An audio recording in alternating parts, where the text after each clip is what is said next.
Hi everyone.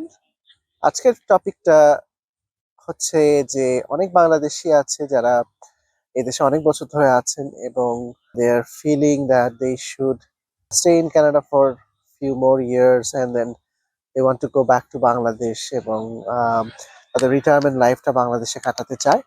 So এই বিষয়টা নিয়ে আমি একটু কথা বলতে চাচ্ছিলাম যে কি ধরনের ফিনান্সিয়াল ইমপ্লিকেশন হবে যদি আপনি বাংলাদেশে ফেরত যান আপনার রিটায়ারমেন্টের সময়।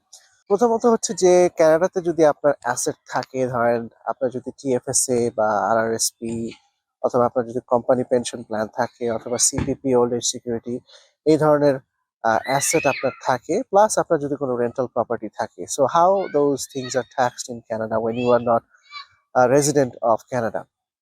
সো কানাডাতে আপনি যখন ট্যাক্স রেসিডেন্সি হন, ধরেন আমরা যারা কানাডায় থাকি তারা সবাই ট্যাক্স রেসিডেন্ট। তো আমরা যখন ট্যাক্স রেসিডেন্ট থাকি এই দেশে, তখন আমাদেরকে আসলে সবাইকে ওয়ার্ল্ড ওয়াইড যে ইনকাম সেটার উপর আমাদেরকে ট্যাক্স দিতে হয়। সো যদি আপনার ফরেন অ্যাসেট থাকে এবং সিআরএ একটা থ্রেশহোল্ড দিয়ে দেয় যে যদি আপনার ফরেন অ্যাসেট 1 লাখের উপরে হয় cost basis, then you have to report those assets to CRA, otherwise there is a stiff penalty for not disclosing those asset. এছাড়াও আপনার যদি কোনো ফরেন কান্ট্রিতে কোনো ইনকাম থাকে, you are suppose to include those income in your overall tax situation. এবং যদি আপনি ওই ইনকামগুলো ইনক্লুড করেন, then you have to pay taxes on that. Often time যেটা হয় যে আপনার যদি ফরেন সোর্স ইনকাম থাকে, তাহলে আপনার ওই দেশে যে ট্যাক্সটা দিয়ে থাকেন সেই ট্যাক্সের অ্যামাউন্টের উপর আপনি একটা ট্যাক্স ক্রেডিট পান কানাডাতে। So that's it's a little bit complicated and technical, so I don't want to go on that side. But basically, যদি আপনার টিএফএসএ আরএসপি এই ধরনের অ্যাসেট থাকে, তো what happens to those? So TFSA can stay in Canada as it is unless you are going to the US. যদি আপনি বাংলাদেশে ফেরত যান, then there's no complication. TFSA can stay. আপনি TFSA তে কন্ট্রিবিউট করতে পারবেন না। When you become a non-resident, you are not supposed to contribute any new funds to that, but you are okay to keep that fund and invest that fund. Second, যেটা আপনার RRSP, that can also stay in Canada. যখনই আপনি tax residency আপনি চলে যাবে, when you are withdrawing from RRSP, then you are supposed to pay a flat 25% tax rate to CRA as a non-resident. আপনি যদি RSP থেকে withdraw করেন তাহলে আপনাকে দিতে হবে। থার্ড, যেটা আপনার সিপিপি এবং old age security. So CPP, আপনি যে কয় বছর কানাডাতে কন্ট্রিবিউট করেছেন সিপিপি প্ল্যানে, you are getting those money back. So আপনি যদি 20 বছর ধরে সিপিপিতে কন্ট্রিবিউট করে থাকেন, CPP will calculate those contribution এবং আপনাকে আপনার অ্যাকাউন্টে দিয়ে দিবে। So that's not a complicated issue. Old age security, it's a little tricky because the way it calculated is আপনি যদি কানাডায় রিটায়ার করেন, তাহলে আপনাকে ওল্ড এজ সিকিউরিটি পেতে হলে আপনাকে 10 বছর কানাডায় থাকতে হবে। এটা হলো minimum requirement to get the old age security. Whereas আপনি যদি ফরেন কান্ট্রিতে আপনি যদি রিটায়ার করেন, in your retirement, then you have to be in Canada for at least 20 years. So that's a rules difference. So আপনি যদি বাংলাদেশে ফেরত যান, then you have to live in Canada for at least 20 years, otherwise you won't qualify for that. But আপনি old age security যে কয় বছর আপনি কানাডায় থাকবেন তার জন্য আপনি একটা প্রোরেটেড অ্যামাউন্ট পাবেন। সো যদি কেউ 20 বছর থাকে, then they are suppose to get half of the maximum old age security. So old age security রাফলি অ্যারাউন্ড 7500 to 8000, এটা প্রত্যেক বছর কোয়ার্টারে বাড়ে। সো ধরে নিলাম যে কথার কথা $7500। সো আপনি যদি 20 বছর থাকেন তাহলে আপনি you will qualify for something like $3750, এরকম অ্যামাউন্টের আপনি পাবেন বছরে। So those will be your taxable income. এছাড়া আপনি যদি পেনশন প্ল্যানে কোনো আপনি মেম্বার হয়ে থাকেন কানাডাতে, সেই পেনশন প্ল্যানটাও আপনি পাবেন। So these are sourced income in Canada. So you have to pay Canadian tax for those. এবং নন রেসিডেন্ট হিসেবে আপনার একটা স্পেশাল ধরনের ফাইলিং করতে হয় if you want to recoup some of the tax আপনি যেটা পে করে ফেলেছেন। So that's a little technical, I don't want to go there, but in general, আরেকটা যেটা হচ্ছে যে আপনার rental property, So when you become a non-resident, obviously আপনার প্রিন্সিপাল রেসিডেন্ট তো আর আপনি প্রিন্সিপাল আর থাকবে না, কারণ ওটা তখন আপনি রেন্ট আউট করে দিবেন। সো রেন্টাল প্রপার্টির জন্য যেটা, সেটা হচ্ছে যে আপনাকে টেনেন্টের কাছ থেকে যে টাকাটা আপনি নেবেন সেটার একটা 25% অটোমেটিক্যালি আপনাকে রেমিট করতে হবে সিআর এর কাছে। Otherwise, if you don't pay the taxes to the government, then CRA can actually go back to the tenant and tax that person. So ভ্যাncুভারে এরকম একটা কেস রিসেন্টলি হয়েছে যে the tenant didn't know that যে landlord আসলে কোনো tax pay করছিল না।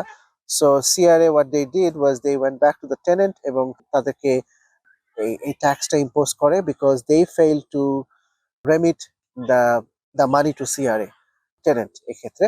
So আপনার যদি কোনো রেন্টাল প্রপার্টি থাকে কানাডাতে, you have to remit 25% of the gross rent to CRA. এবং আপনার যদি মনে হয় যে you are paying too much because you are suppose to get some tax deduction for your rental property, then আপনার accountant আপনাকে বলে দিবে যে is it a cost benefit analysis করে বলবে যে is it okay to file a tax return and recoup some of the tax back. So কথার কথা ধরেন আপনার যদি মনে হয় যে আপনার নেট রেন্টাল ইনকাম যেটা, সেটা হয়তো বা আপনার 25% হবে না।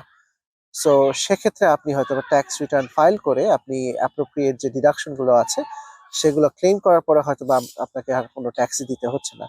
সো এই আপনার অ্যাকাউন্টেন্ট আপনাকে বলে দিবে যে আসলে is it worth it to file a tax return.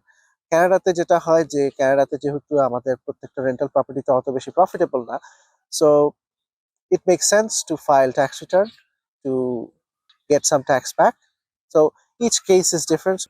These are just a broad idea of what happens if you are a Canadian Bangladeshi, but you plan to go back to Bangladesh এবং আপনার যদি বাংলাদেশে থাকার ইচ্ছে থাকে।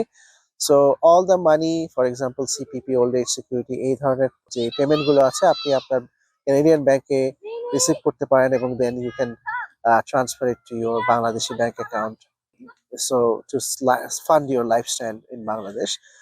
এছাড়া আপনি যখন নন রেসিডেন্ট হয়ে যাবেন, you will not have access to the Canadian health care system, কারণ হেলথ কেয়ার সিস্টেম অ্যাক্সেস করতে হলে আপনাকে you have to physically be in the province of residency. So আপনি যদি অন্টারিও প্রভিন্সে থাকেন তাহলে আপনাকে অন্টারিও প্রভিন্সে একটা সার্টেন ডে পর্যন্ত থাকতে হবে to keep your health status. So আপনি যদি বাংলাদেশে permanently ফেরত যান, then you will lose your residency. But once, if you are a citizen, you can always come back and প্রত্যেকটা প্রভিন্সে একটা certain time থাকে যে when you come back after a few months, you get back your residency. So you have to check provincial rule to see what's the rule for that province. But in terms of other facilities, if you are a citizen, you can always come back, so that's not an issue. আপনি non-resident হলে you don't have to give taxes on your foreign income. So আপনি যদি বাংলাদেশে ফেরত গিয়ে আপনি যদি কোনো ব্যবসা করেন, নন রেসিডেন্ট হওয়ার সাথে সাথে আপনাকে আর বাংলাদেশের যে ইনকাম সেটার উপর কোনো ট্যাক্স দিতে হবে না। So those are the benefits of becoming non-resident. কিন্তু obviously each case by case এটা vary করে, so you have to decide and talk to your financial advisor about this well ahead of time to prepare those things. কারণ Canada যেভাবে আপনার tax রেসিডেন্সিটা calculate করে সেটা হচ্ছে যে they look at your house and spouse. So these are significant ties. So make sure যে এই দুটা আপনার সিগনিফিকেন্টলি আপনি কাট করছেন যদি আপনি ট্যাক্স রেসিডেন্ট নন রেসিডেন্ট হতে চান। So you have to take your spouse with you and you cannot have a house available to you where you can live. So আপনি যদি রেন্টাল প্রপার্টিতে দিয়ে দেন, that's fine because then you have a tenant, you don't have the luxury to come back and stay in your home. But those are the two main things, and then there are some other steps where you can take, like you have to give up your driver's license, you have to give up certain. So আপনি যদি CRA ওয়েবসাইটে যান, they have a set of example of how to become a non-resident. Obviously আপনি যদি text মানে professional help চান, I would highly recommend talk to somebody who understand the cross-border nitty-gritty so that they can help you to become a non-resident and reduce your overall tax situation. So hope you like this video. If you like this video and have any other question, feel free to ask that question in the comment section. We will try to make a video on that topic next time. So until then, see you